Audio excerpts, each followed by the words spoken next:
catch you in the AM. Feeling this AM thing. Just 2 AMs and more in a row. Feel free, will likely happen. Can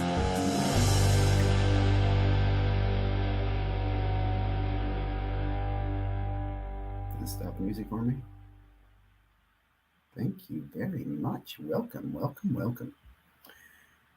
I have a lot to talk about. I thought I'd start Saturday morning off with a quick happy birthday to my youngest son. Today he is 1 month old, man. 1 month. It's been a fun, exciting, wonderful 1 month. I'll just leave it at that. My sixth child, fifth son, super excited. It's also, like I said, 3 years. I'm celebrating 3 years of doing this channel and the content and looking back and reflecting. And man, I really enjoyed it. Listening to other people talk about their 3 years this week has been kind of cool too. Listening to Neo. I think, who else did I listen to this week? It's not really important. I'm going to get into some great content for you. But again, I really like this daily stuff in the morning. Please do, I'll say, if you're new to the channel, leave your comments. I'll get to them at the end. I'm going to go through kind of the daily content. So I'm looking at what's going on in the hobby, and all that other stuff. So let me get into the present mode, share my screen, not just my screen, but the entire screen and nothing else. I'm going to start off by reminding everybody the rookie premiere is going on this weekend. That's Saturday and Sunday. I don't know where. It's on the West Coast, I believe. Why is this important? Well, this is where all the rookies come in and they get educated on autographs. They normally sign tons and tons and tons of stickers and some on cards that are available. But this is their education in the autograph world too. If they're really good rookies, they might be given contracts to extend. They might come back. This is where they get educated. I'll put it this way. What I'm looking forward to hearing is who signed, who didn't sign, what were the feedback, who was fun, who was engaging, what did they see.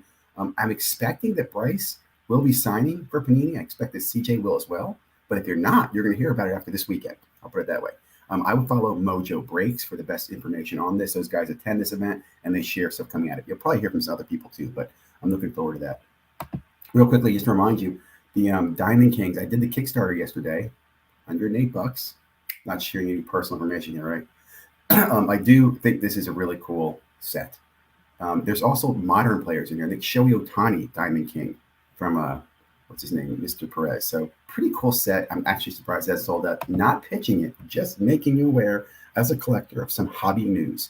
I think it's interesting that everybody else who had Mr. Perez on the show has yet to continue to kind of talk about that Kickstarter program and how much that means to him and the documentary, getting that going. You also get a private screening. So I will tell you, I will get a private screening. When I get my private screening, you will hear from me first. You know that. I'll have my review out like within hours.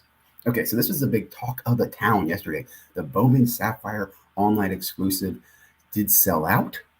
Not a shocker, right? They Dutch ovened us. Real quickly, a Dutch oven smells the worst in the beginning and gets better over time. And that is what happened with this product as the price plummeted down to $375. I have to say, huge shout out to Matrix Sports Card. Really enjoyed his channel, enjoyed watching this with him. It was the first time I really watched a lot of the Dutch auction. Normally I'll peek in, I'll listen, I peek out, I'll come at the end, I'll watch the end of it, see what it sold at. But I watched this till the end. I watched it go down. I was holding the line. I will tell you, in my mind, I thought to myself, I'd buy under 400. That was my first thought. I'll buy this thing under 400. And then when it hit 375, I'm like, I don't know. I don't really want it. I'll wait till 350. I'll go to 350. If it goes 350, I'll buy 2 boxes. Well, I should have bought 375 because that's really where I think it sold out. You saw it hit 350, but I knew this from previous Dutch auctions and online purchasing. Normally, you never get to the bottom tier because in the bottom tier hits, chaos hits. So if you want to get in something to the floor is 25, you want to get in at 2750. If you want to get in at 350, you should have gotten in 375. I knew that. I didn't do that. Excuse me. But I also say I didn't really want this product. That makes sense. Like if I was allocating budget, like 400 to $700, was this where I wanted to put it? Probably not. There's other places that I enjoy it more. And I did that. So instead of buying this, I bought into a break of Prism Football Steelers. And I'll leave it at that. We'll talk about that later with one of my break video recaps. I'm really enjoying that. I'm going to be focusing a lot on breaking and really highlighting just breaking in general, why I enjoy it, the good, the bad, the negative, feeding back. Anyway, you'll see more of that content coming. Really enjoyed this. Really, like I said, Matrix man, watch his channel. Not a fan of Dutch ovens.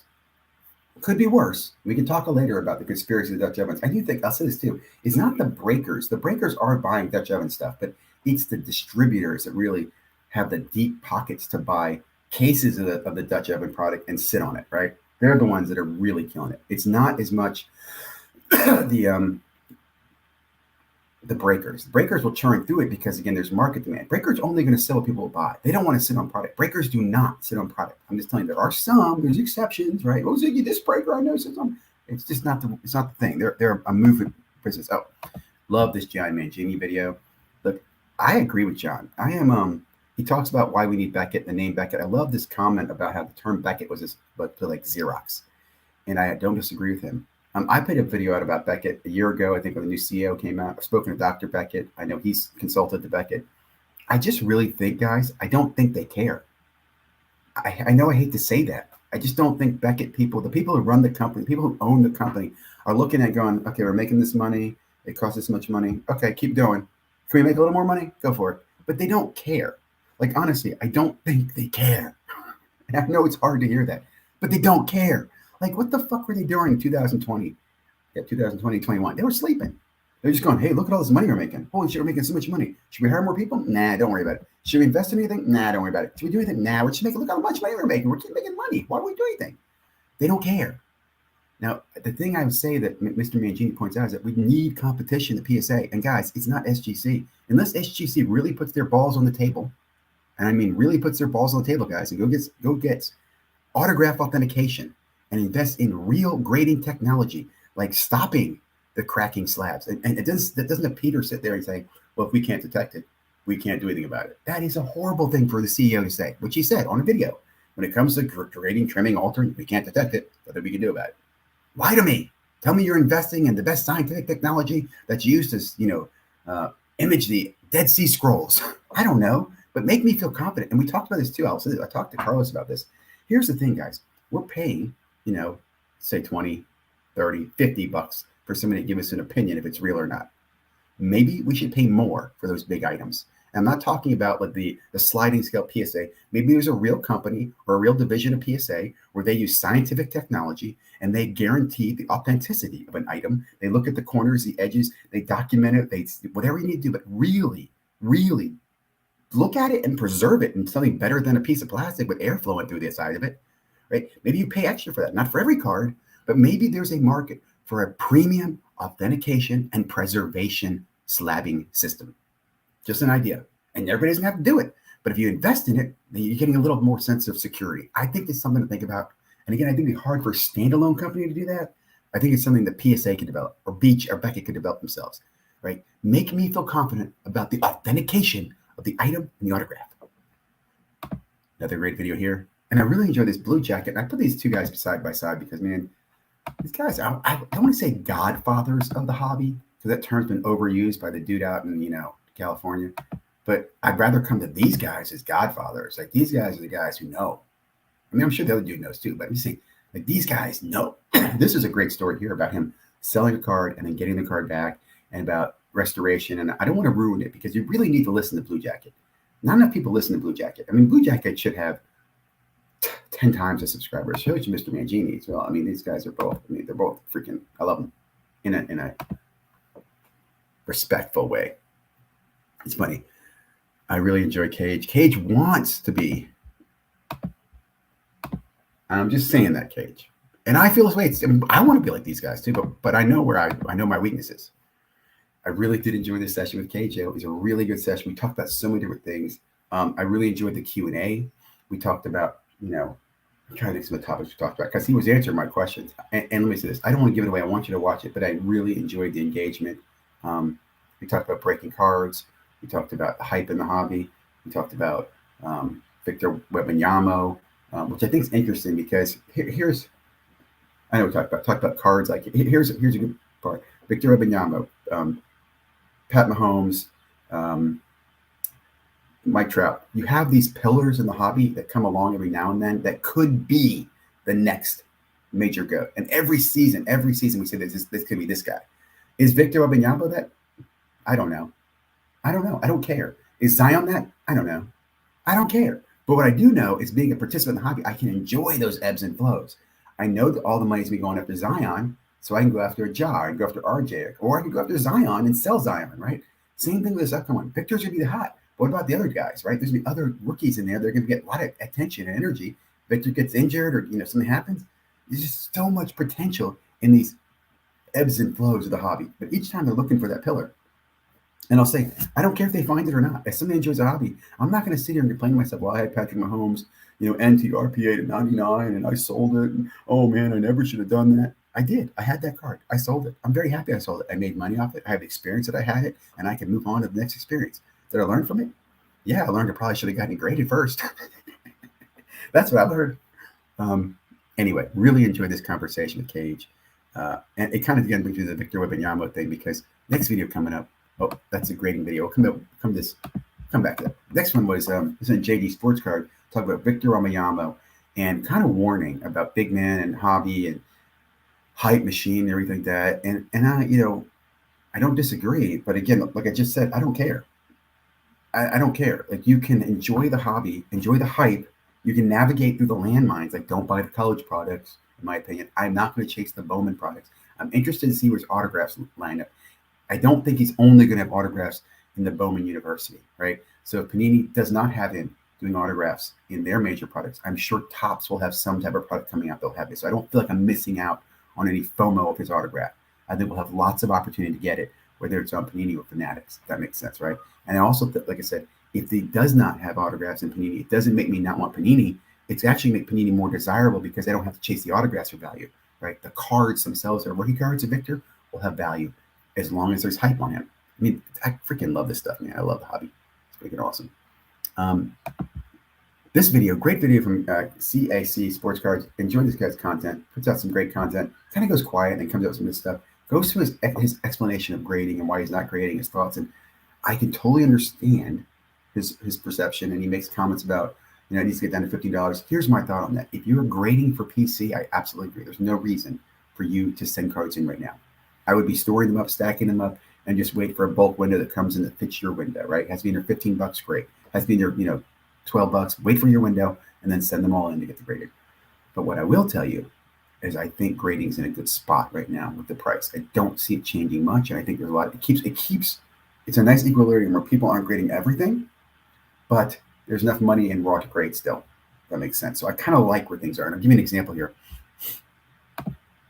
I don't want to talk about this all the time, but here's the Panini monopoly that's hitting the PSA and graded stuff is coming back now and selling. Right? I don't know how this card got in here. 28 Monopoly. I mean, I don't even know what's there. Anyway, here's what I'm going to show you. Look up here. This is a PSA 9 base card, Keegan Murray, $34.99. That's still a profitable sale.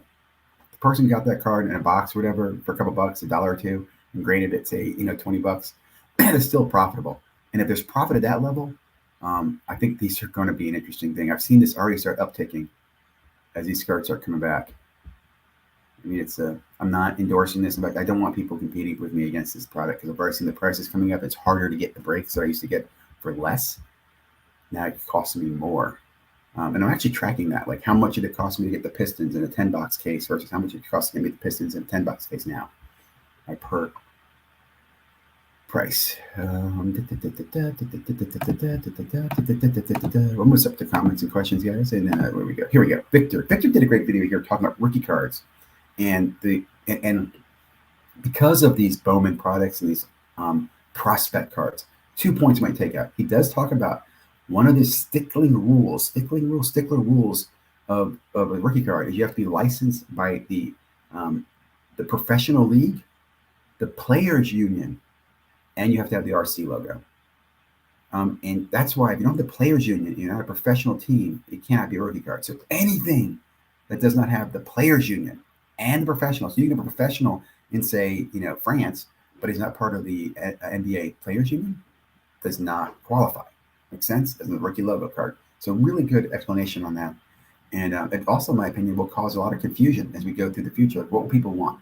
I will say this, I've said it before, when I was got in the hobby, people told me I always collect two things, autographs and history. And history is typically their first year card, their rookie card. Now, first year card has changed a lot now. I would still say it's first year professional. I'd still go with the rookie card, their first rookie card as being that history, but it does make things a little muddy. Last video I think I'm talking about, or maybe I got one more. What's this last one on? Oh yeah, I got one more coming up. Big fan of Mojobreaks. They had a really good conversation here about breakers and calling out big cars and let's go and boom and so that. I want to suggest that the word that breakers should start using is the word moist. Right? When you get a hit, it's a moist hit. And the reason I like the word moist, is because every time someone says moist, there's always somebody out there who hates the word moist. It's like, oh, I hate that word. And that's kind of like a break. When you're in a break and you see a big card pulled, there's somebody out there going, God damn it, I'm telling you guys, I've been in a lot of breaks. You're either cheering for or you're cheering against. Okay? So when a big hit happens, you're going, moist. Moist is a great word for the hobby. It would be so great if people would say, moist hit, moist box, moist case, moist. Okay. I touched on this yesterday. I had not listened to the whole video of this when I made comments about it. I did come back and listen to it in its entirety. I'll also say I reached out to Rob about being unblocked on his channel. He says he's unblocked me. He sent me things that I'm not blocked. I'm going to ask if you guys can go out there and see, if you watch this video, can you comment on my thing, block check, and my sub-block interested insights? Because I'm still not, I don't think he can see my comments. I don't want to be rude. I'll just say this. I enjoyed this. Jeff, I thought, did a really good job. Again, I think it's interesting how much people hate Jeff. It's hard. I mean, you can hate him out of envy, but he hasn't done anything wrong, right? And he really has not been involved in a scam. He even talks about like the NFT thing where he took heat on. He went out of his way to, make sure everybody got paid on that, which I think is stupid in some ways. He like paid the breakers for the licensing, which is freaking stupid. Breakers probably, yeah, you're giving me free money for a video? Sure, Jeff. And they probably all make fun of him. I don't like the fact that, I think about that Beckett video and what Mangini talks about is we need leaders in the hobby. And Jeffy makes a comment that he doesn't want to be acquired because he likes being independent. He wants to be a leader. I want you to be a better leader, bigger leader. I want you to talk about things that are bad a little more. I know you don't want to. I know you stay away from stuff, or maybe you have somebody else do it for you. But for example, great curator, Dan, I met you at the National. I went and talked to you because I wanted us to have communication. You told me we would, and we haven't because you continue to block me and you ignore me. What bothers me, sir, and I've said this before, is the way you block so many people on your channel, which is part of your shtick, I guess. And then you run contests where you could specifically say, leave comments, I'm gonna pick you. And you say, I'm gonna pick my friends, and it's only if you gotta be in the inner circle. That to me bothers me because what I think about is all the kids who follow your channel, who do what you tell them to participate in the contests that you are running through sponsors, these sponsored contests, who have no chance at all. They're basically getting into a fixed contest, a fraudulent contest. And that's sickening to me. It really bothers me. And I don't know why no one says look, here's the thing, Dan, just run legitimate contests. If you don't want to do it based on your comments because you block half your fucking people who talk to you, then have the balls to run a contest a different way or have somebody else run the contest for you. But that's really the thing. That is the nail under my fingernail that just drives me crazy about you, Dan. I don't think you're a bad human being, but you're doing a bad thing. Fair? And if Rob or Jeff or anybody who knows Dan, here's what my message is, please tell that Dan. Look, Ziggy's argument with you, Dan, is you're not running a legitimate, fair contest that's being sponsored by a third party. It's kind of like this. If I want to run a contest on my show, I'll give you an example at the end. I can do that.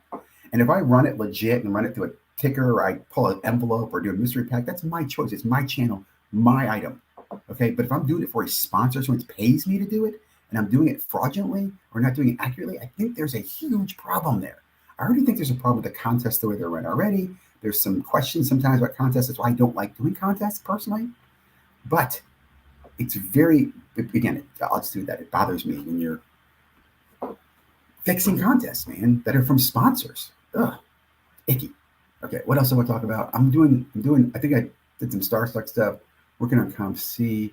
Got a lot going on in the hobby, man. Really breaking content. I'm doing some break reviews. I'm going to stagger those. I'll probably drop those. I don't know if I drop them all or do one at a week or how I'm going to do those, but I'm working on this. I also want to wait for the products to come back and be received before I do the reviews of the breakers. And then I will be doing kind of updates on what products I got into, what my strategy was with breaking. And then later on, I'll do follow-ups on what my returns are at breaking. So, I will say at 10 o'clock today on Hobby News Daily channel, I'm going to be doing a video dropping from 3 years ago. It's looking at some of the best interviews in 2020, in May of 2020. Some of the best interviews in May of 2020.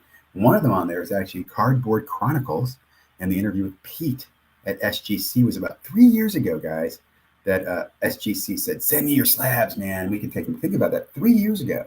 SGC in the slabs. Okay. Bam. Get out here. Sorry it took me so long to talk through all that stuff. Mr. Orlando, good morning, sir. Mr. Mangini, how are you doing, man? Great to see. Gosh, I mean, I should check these before I talk to credit. These people are in the room.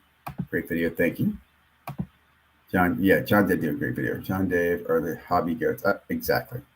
They're just special. And Orlando, you're there too, man. I mean, I just love the knowledge and how you guys share your knowledge. You're not condescending. You're not arrogant. You're like a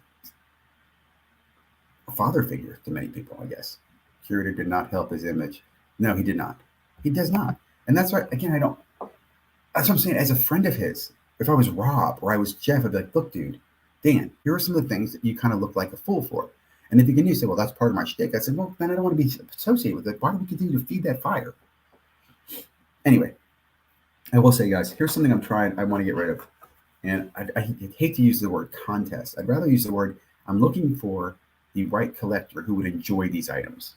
And I'm giving these away. I'm not charging for these, okay? I want to find the right person who like this. These are from the Panini VIP event. And I think this is 2017 or 16. I did not attend, but I bought a VIP package after the event. And this is a Lawrence Taylor autograph. It's on the Panini paper. It's got a Panini, well, it says Panini on the, does it say Panini on the back? Yeah, it does say Panini. America Panini on the back. I don't think these are whatever those numbered special pictures are. They're just pictures with on-picture autographs. They're not framed, but I can put them in like an envelope, whatever. I think they're great for a kid. Although I'll be honest, I'm not a Lawrence Taylor fan. I do not like Lawrence Taylor. Part of me wanted to destroy this, but I think that's arrogant of me to do that. So I will pass it on to somebody who appreciates it. This next guy, I think this is Chase Elliott. Is that correct? If anybody's a racing fan, and again would appreciate this, maybe a young collector who this could go into their collection and they can stick on their wall. My kids have no interest in these, by the way. You're wondering, why did you give them yours? You got 6 kids. None of them had any interest in this. Here's one I really hope it finds a really good home. I know there's some really good Yankee fans out there. I'm happy. Again, leave a message below or DM me, and we'll talk. We'll communicate. This is Reggie Jackson. Here we go.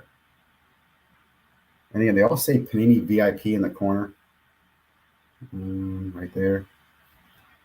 And then the back, they say Panini America. So I have 3 of those. I'd like to find homes for them. Not selling. Not gonna. I don't feel like doing a contest because it's a headache.